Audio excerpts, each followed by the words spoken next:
É notável o medo do ser humano para com o novo. Em vez de entender, curiar ou refletir sobre, prefere inicialmente rechaçar. Os poucos que parecem entender que o novo sempre vem, mas o velho fica também, acham a simbiose perfeita, viram a montanha em meio a um caos. Alimentam-se tanto do tradicional quanto do moderno sem perder a ternura jamais. IAs, inteligências artificiais e muito mais alimentam esses medos hoje em dia. Mas antes, as artes de Hayao Miyazaki e Katsushika Hokusai já refletiram sobre isso.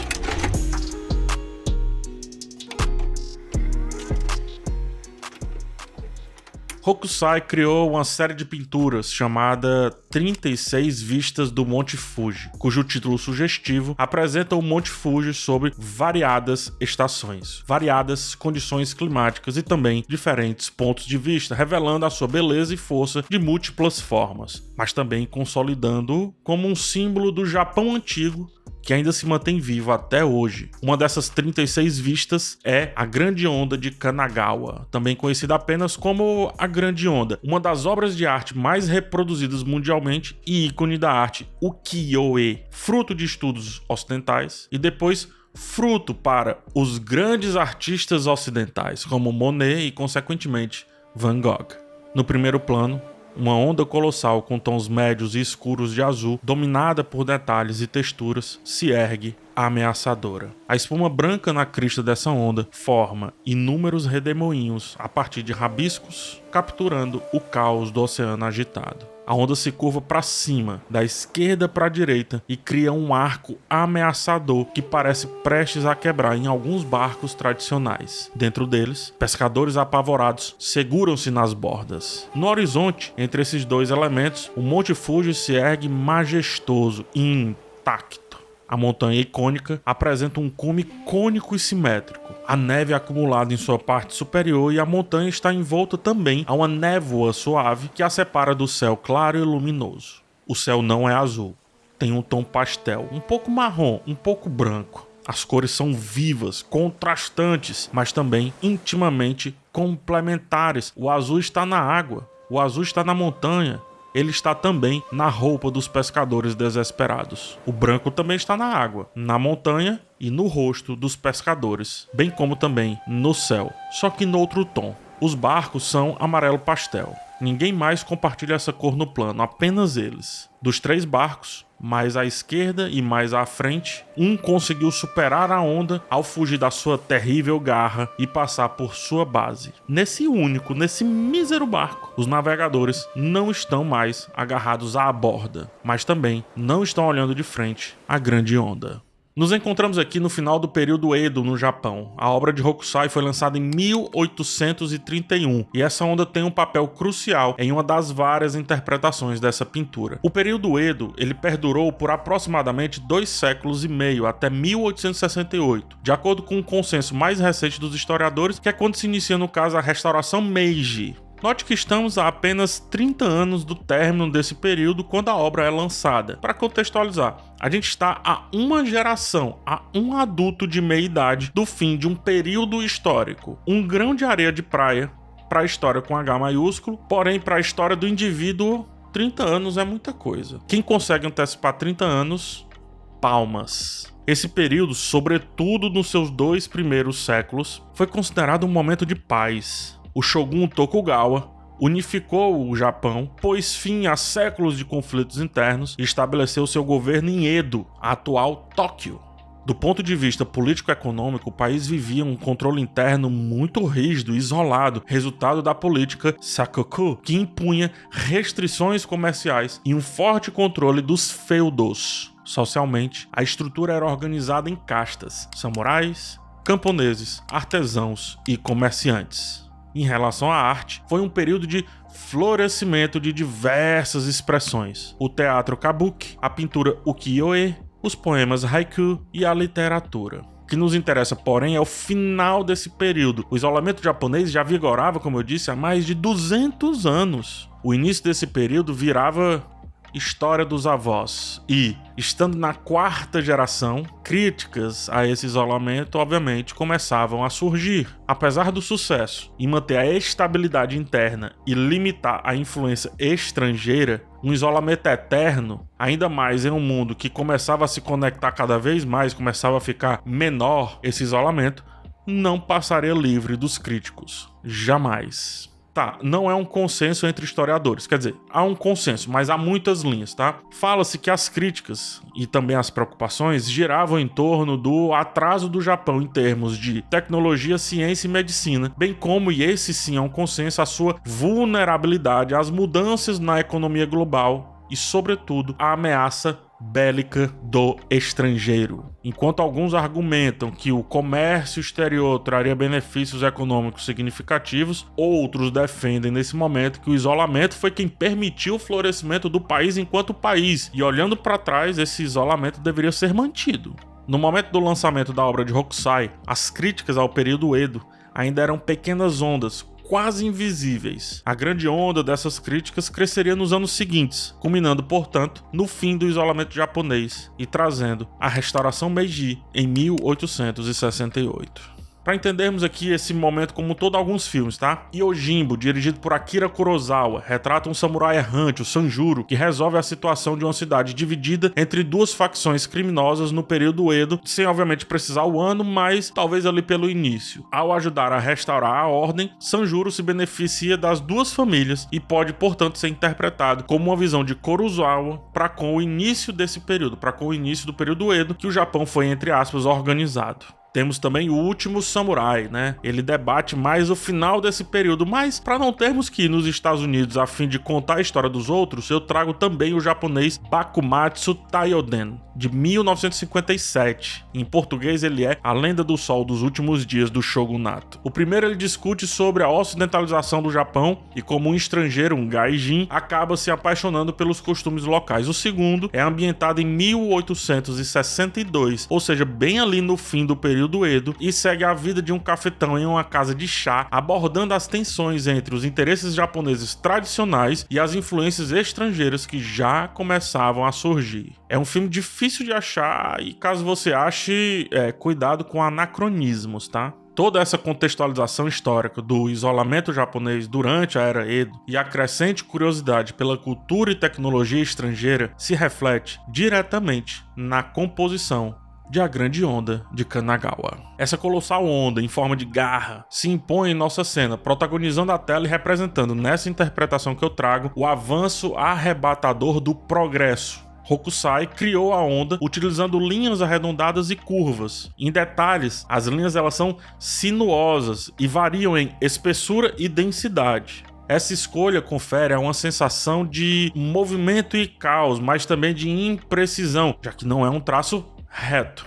Talvez a mesma imprecisão com que o novo se mostra até virar normal, né? Todo mundo tá tentando entender o que é isso, por isso é também sinuoso. Esse traço fino também dá uma sensação de energia contínua e também de uma energia errante e traz consigo o perigo por conta da imprevisibilidade. Afinal, os traços eles se desviam e retornam ao seu rumo inicial constantemente. Será que a gente vai conseguir atingir o local final desse traço? A forma em garra insinua que algo grandioso e avassalador está prestes a acontecer. A onda, tá claro, ameaça engolir os humildes barcos de pesca e os seus ocupantes, que apenas seguiam ali uma vida cotidiana. Nos barcos, vemos os pescadores agachados e agarrados a ele, buscando proteção diante da força implacável que eles estavam enfrentando. À primeira vista, parece que eles estão enfrentando a onda, mas a realidade é que eles lutam para sobreviver assustados, receosos. As expressões e posturas dos pescadores, em sua maioria virando o rosto inclusive, denotam o esforço humano para encarar aquela força que se aproxima. Aí no desenho dos barcos, as linhas elas são mais simples, são mais retas, porém menos detalhadas. Sugere exatidão, sugere norma, porque os barcos eles já são realidade, eles já são o atual, o aceito. Imagine um dia para quem só pescava tendo que entrar literalmente dentro d'água com os seus pés e chega o barco de pesca. O barco de pesca, portanto, foi progresso um dia. Um dia ele foi onda. Ele inclusive deve ter ameaçado alguns e outros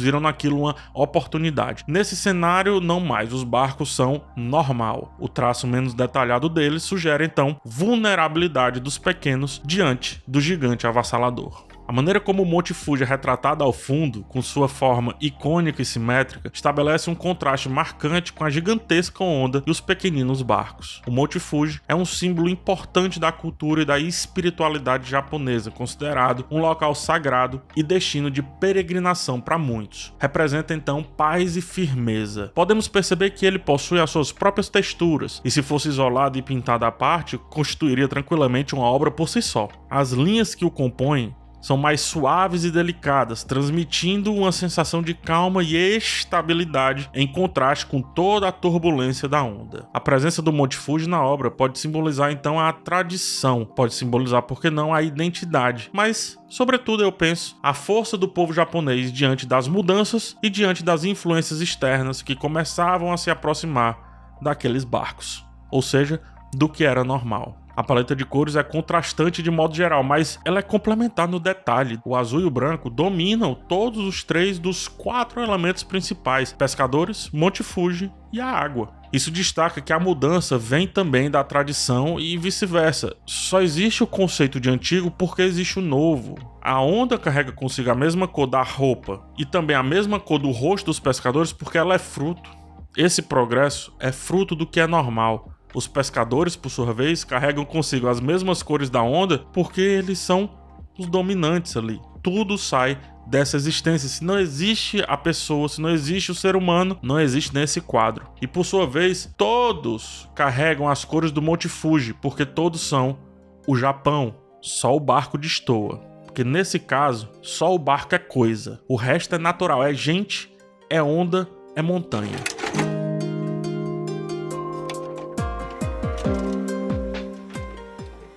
Em todos os filmes de Hayao Miyazaki, um recorrente tema permeia suas narrativas: a tensão entre o progresso e o tradicional. O diretor explora com cuidado e muito carinho também essa dualidade sempre contemporânea, mostrando como o avanço tecnológico e a modernização podem trazer alguns benefícios, mas também alguns perigos à sociedade e ao meio ambiente. Miyazaki fala sobre sabedoria ancestral e riqueza das tradições culturais e costuma destacar a importância de preservá-las e valorizá-las em meio a constantes mudanças. Às vezes, ele olha para o ambiente, às vezes olha para o introspecto humano. Uma dor pode gerar uma mudança enorme numa personagem, mas também uma conexão gigante com as suas raízes. A viagem de Chihiro e Totoro são alguns exemplos dos vários que Miyazaki construiu.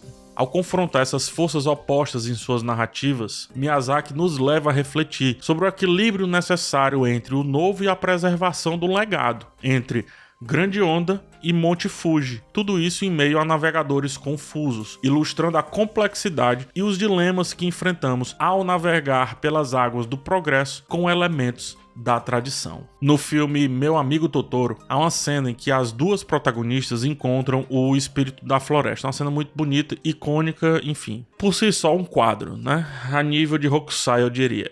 Enquanto esperavam por um ônibus na tenebrosa chuva, as irmãs são agraciadas com a companhia e a proteção do meu amigo Totoro. A cena ilustra a interação e a integração também entre o mundo moderno, representado pelo ônibus e o guarda-chuva, e o tradicional japonês, que é, no caso, o Totoro. O ônibus, entenda, ele tem seus benefícios, ele melhora o ir e vir, porém naquele momento específico ele demora a chegar e, para piorar, a natureza resolveu dar uma complicada no contexto. Chove e chove muito. O guarda-chuva protege da água, mas não do vento, não dos sons, e por isso não afasta completamente o medo de estar naquela situação. O progresso é essencial para o conforto, mas não necessariamente para o íntimo. Ele traz consigo algum guarda-chuva, mas como a gente viu, o guarda-chuva não é o suficiente. E aí vem Totoro, a tradição, e resolve os dois. Ele é a companhia. ele é a paz, ele é a proteção e também a diversão que acalma. Ainda que a chuva teime em amedrontar as duas, Totoro resolve. Mas o guarda-chuva, mais o ônibus, ainda são necessários. E juntos com Totoro, o cenário se torna perfeito. No filme O Castelo Animado, uma das cenas mais emblemáticas dele é quando a personagem principal entra no castelo pela primeira vez e fica maravilhada com toda aquela tecnologia avançada. Mas principalmente quando percebe a forte presença da magia que representa aqui a tradição. Como pode tamanho avanço tecnológico ser fruto do tradicional e do moderno juntos? É isso que o Castelo Animado faz. Em Princesa Mononoke, a relação entre o ser humano e a natureza é ilustrada na batalha entre a princesa e os habitantes de uma aldeia que estão devastando a floresta. A cena em que Mononoke enfrenta o líder da aldeia mostra a luta entre a busca pelo progresso, representado pela aldeia nesse caso, e o respeito para com o meio ambiente, personificado pela princesa Mononoke e também pelos espíritos da floresta. A temática é totalmente relacionada à grande onda de Hokusai, onde a onda representa o progresso que ameaça submergir a tradição e a cultura japonesa, no caso os inimigos de Mononoke. Os barcos de pesca e seus ocupantes representam a tribo de Mononoke, lutando para proteger e preservar o seu modo de vida e conexão com a natureza diante do avanço implacável dessa onda. E o Monte Fuji é o símbolo da tradição, contrastando com o caos iminente que essa onda traz, mostrado e representado no filme pela união dos improváveis, formando então uma nova consciência para as duas realidades.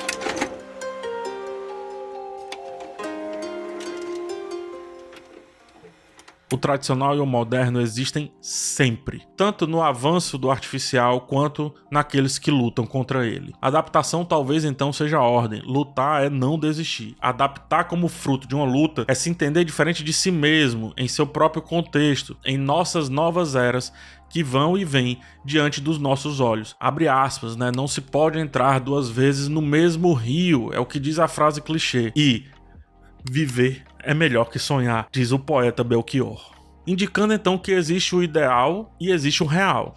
Ainda que viver seja melhor do que sonhar, não é dito que sonhar é ruim.